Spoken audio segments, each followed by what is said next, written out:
Welcome back to Up the Villa and welcome to Clipboard Corner. Yes, we are here for a bit of a stacked episode on the channel this weekend. We've got a busy weekend ahead of us. We've got the watch along tomorrow, 3 o'clock. Well, we'll start it just before 3. We'll have match reaction as well. So it feels like we're back in the groove a little bit. We're getting there. We're slowly getting back there with the match content, especially in pre-season. So we've got a lot to get through on Clipboard Corner. Brand new concept to the channel. We go through major points, anything that we spot in pre-season. Now, my general idea for this concept was to go more on-field rather than off-field issues, but two big things have struck my eye today. One we'll get into in a second, but the first main one is that Aston Villa are the third fastest growing football club brand in the period between 2021 and 24, and this is coming from Brand Finance. Now, it's really interesting because we know off-field we've got a pretty big gap to close with corporate and commercial, but the actual brand of Aston Villa and everything that we're doing, this mirrors how we're all feeling and how we feel that our football club is going. I think we can all say that on field we know the club's going sky high, but off field as well, we're starting to put the right things in place for the club to grow. And I think that is huge for the football club as well, to be able to compete with the big boys, the big six, the numbers that they're knocking out now consecutively, season on season. And it's so important that we don't get left behind. And we don't want to get left behind. And I don't think we're going to get left behind as well. So I think everything that sort of the club is doing at the minute, it's aiming for Aston Villa to be the best we physically possibly can be, and to be the club that we know we are. We know that we are doing well on the pitch, but off field we've got massive gains to make. And the more we start seeing these type of things coming out, the numbers, the club growing, not just from Birmingham, growing from afar. People from afar are looking at Aston Villa and know that trajectory of where the club's going. So this is a really good graphic here. So we've got from 2021 to 2024, we've got Aston Villa 147.1 million plus 70%, which takes us to 250.6, which is tremendous growth for the football club.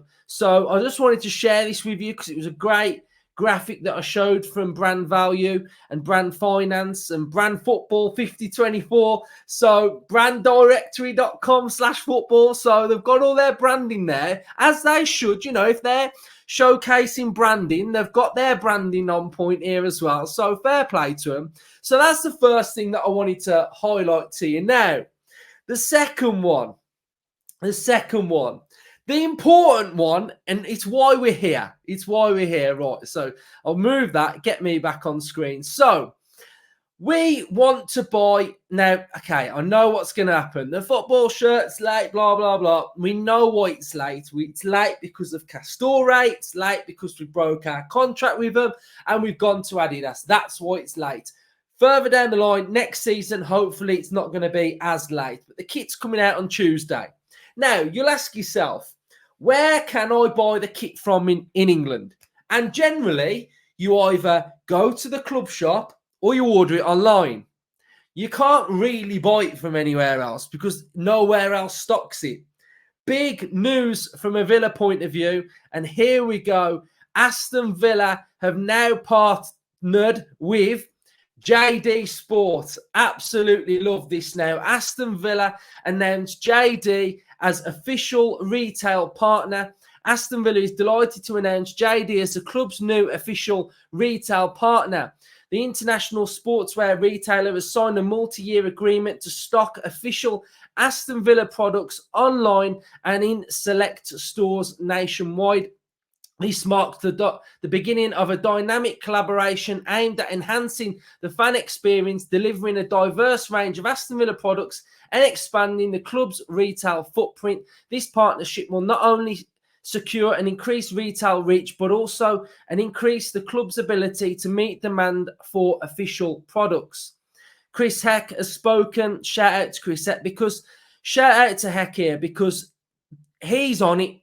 He is on it. He is building Aston Villa's presence globally and nationwide, and it's fantastic to see. And it's needed 100% in my opinion. So the partnership with JD, a leading global sport and fashion retailer, is going to make a big difference to the way we approach our retail operation. Why is this so big? You might be shopping in Birmingham, might be shopping in London, shopping in Manchester, and you walk past JD. Now, Villa would make no money last year or whatever because our stuff's not in the shop.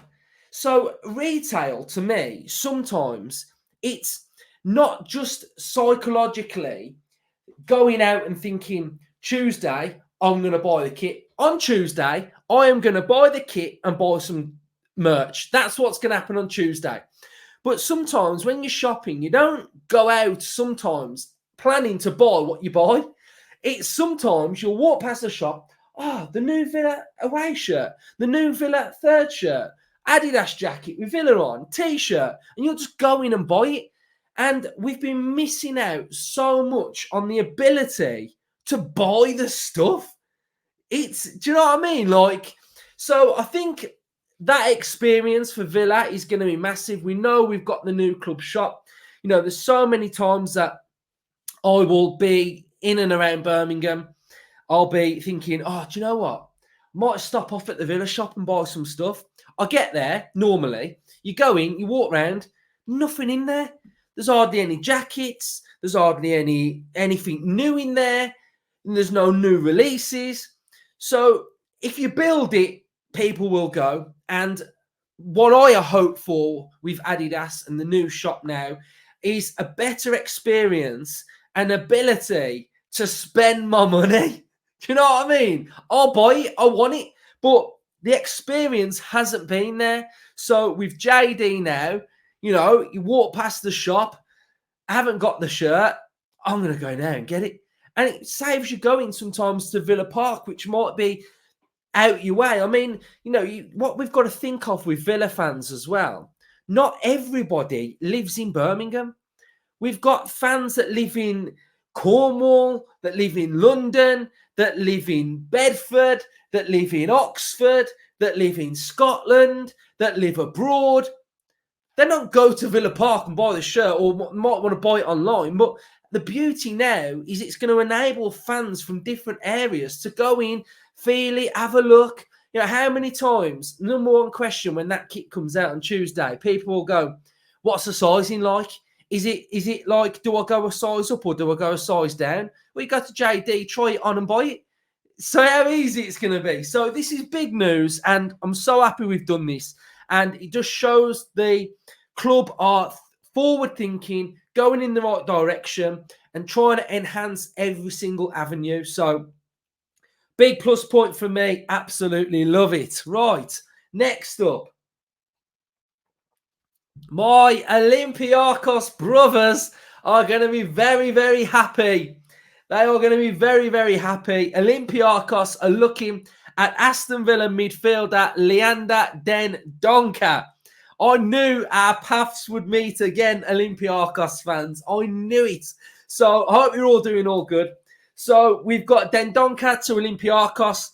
I think from a Villa point of view, there's certain players that we need to move on now. And I think Dendoncker, Olsen, Chambers moved on. Those types of players. It's important that they get moved on in this window, not only for Villa's point of view, but for the players' point of view. And I think Dendoncker didn't really play, did he, when he went to Napoli? I think he went to in January. There was an option to buy in that one and it never materialised. He didn't play. I think they had a new manager as well. So Olympiacos, hopefully they can get this one done and get the best out of Dendoncker. I think from what I was seeing, Olympiacos are losing a couple of players as well. So I think he would be a good squad player, and he'd probably be a good player for Olympiacos as well. So Dendonka to Olympiacos is on there as well. We've got another one that Aston Villa have sent an offer to acquire young Argentinian goalkeeper Matheus Daniele. So young guy, young kid. So I think this one must have been scouted by Emi Martinez. We know that Aston Villa are probably going to be in the market for a goalkeeper if we're able to move Olsen on as well. So I think this one is good. Get a young goalkeeper, up and coming. Should work well with Gauci. I thought Gauci's footwork was good at Walsall. I thought his passing range was good. It's about building his confidence now. Can Gauci step up into that number 2 role for this season as well? So I think the balance would be there. It's the sort of balance that you want with a striker. Your main striker, a younger striker, and a bit of an experienced one as well. So if we can have that with the goalkeeper situation, then fair enough on that one. Philogene, done, dusted. He's here today, officially confirmed. And do you know what? The more I'm thinking about this Philogene one, the more I'm thinking he's going to be a very, very exciting player for Aston Villa this season. I think what I've heard him say about him speaking to Unai Emery and getting the thoughts of Emery on what he thinks and what the role's going to be. So I think it's going to be an exciting signing. If I get the quote up now, see if we can get I've got a quote here, what he spoke about with Emery as well. I think it's important that we mention this as well. It feels amazing. It's like I'm back home, he said. Unai spoke to me face to face and we had a very good conversation about my playing time. This is the important thing for me because last summer we couldn't offer him the minutes. Now Unai is offering him the minutes that Philogene feels adequate for him to come back. So Philogene, if we read in between the lines here, Philogene has been offered certain amount of minutes at Aston Villa. We don't know how many they are. We don't know how much he's going to feature, but it must be an adequate number for him to choose Villa over Ipswich, Everton, those types of teams. Obviously, Champions League football has a big say in that anyway.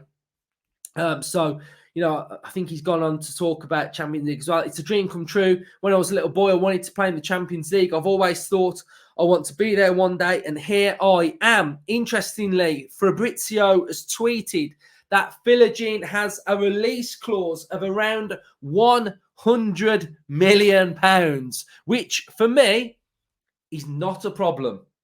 Because if Philogene gets anywhere near a £100 million player, then we can't, he's going to have had a fantastic time at Villa.